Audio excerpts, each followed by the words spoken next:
Ako si Loy Karampatana and I choose to be brave.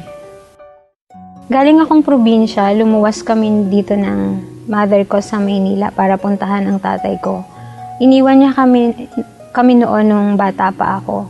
Nung araw na dumating kami dito sa Maynila, naabutan namin sila nung tatay ko at saka nung mistress niya. Pero nung araw na yon, nag-decide din sila na maghiwalay.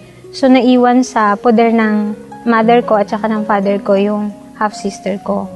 Lumaki kami na magkakasama at napalaki naman kami ng maayos. Nung lumaki po kami, naging servants kami sa simbahan kasama ng mga kapatid ko at ng parents ko.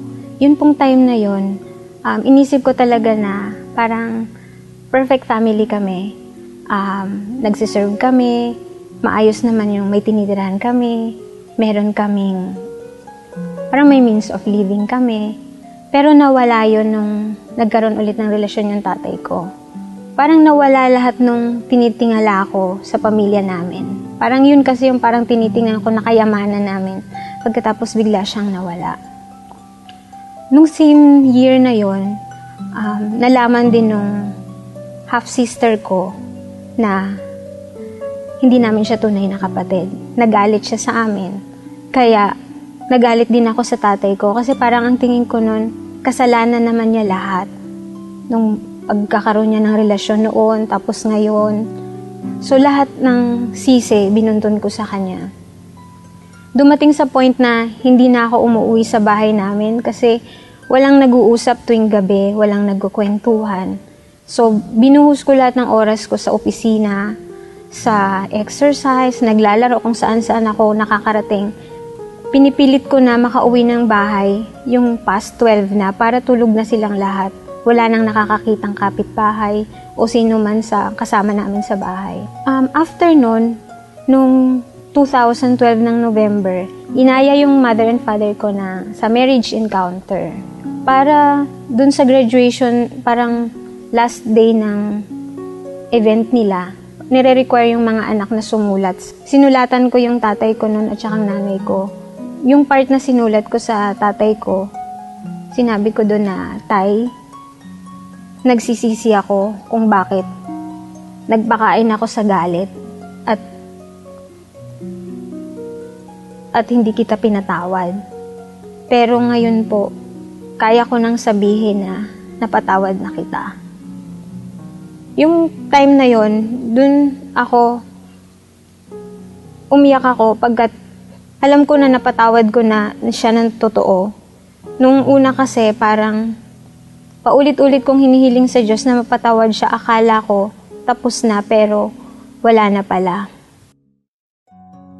Nagpapasalamat ako sa Panginoon dahil nagkaroon ako ng pagkakataon na mapatawad ko ang tatay ko bago pa man siya makasama ng Panginoon. Akala ko noon yung pagpapatawad na yun hindi ko kayang ibigay sa kanya. Subalit, binigay yun ng pagkakataon ng Panginoon sa akin. At nagpapasalamat ako, hindi dumating sa point na nagsisi ako na hindi ko siya napatawad. Dahil hindi ko alam kung anong magiging buhay ko pagkatapos noon kung hindi ko ginawa yun. Pagkatapos kasi nung magpatawad ako sa tatay ko, naging masayahin ulit ako. Nakita ko yung mga maliliit na blessing na nakapaligid sa akin. Ang family ko na dati parang tinitake for granted ko lang. Nagpapasalamat ako sa Diyos at binigyan ako ng napakalaking biyaya kasi alam ko na hindi ko kayang gawin yon kung hindi dahil sa Kanya. Nung nangyari yung nagkaroon ulit ng relasyon yung tatay ko, sabi sa akin ni nanay, patawarin mo na yung tatay mo kahit hindi na siya humingi ng tawad sa'yo kasi tatay mo naman yun. Nung na-realize ko na napatawad ko na ang tatay ko, naging sobrang gaan ang pakiramdam ko. Tipong yung lahat ng mga bagay na nakikita ko sa paligid ko na papasalamatan ko na naging masayahin ako. Parang lahat ng tao na nakikita ko, nangingitian ko kahit na sinasabi nila na ibang-iba na ang itsura ko ngayon kesa noon.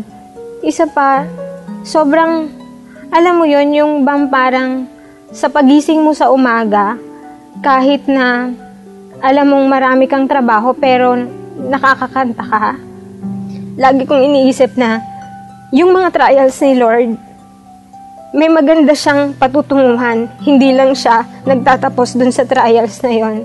Yung mga lahat ng sakit na naramdaman ko, lahat ng parang sama ng loob, hindi ko na siya tinitingnan ngayon na pangit. Kasi alam ko na hindi ko ma-appreciate lahat ng bagay sa buhay ko ngayon kung hindi dahil sa lahat ng pangit na napagdaanan ko noon. Nagpapasalamat ako kay nanay kasi siya talaga yung parang visible example kung paano maging prayerful, paano maging mapagkumbaba at mapagmahal. Dadating ang oras na babaguhin din sila ng Panginoon na kagaya ko. Ang prayer ko po para sa father ko ay yung parang everyday pinagdadasal ko na yung spirit niya makarating sa heaven kasama ni Lord. Alam ko na yung prayer naming mag-anak sa araw-araw na parang naniniwala ako dun sa cleansing, sa purgatory. Kung ano man yung mga kasalanan na nagawa niya, pinapatawad ko na. Ngayon, masaya kaming pamilya.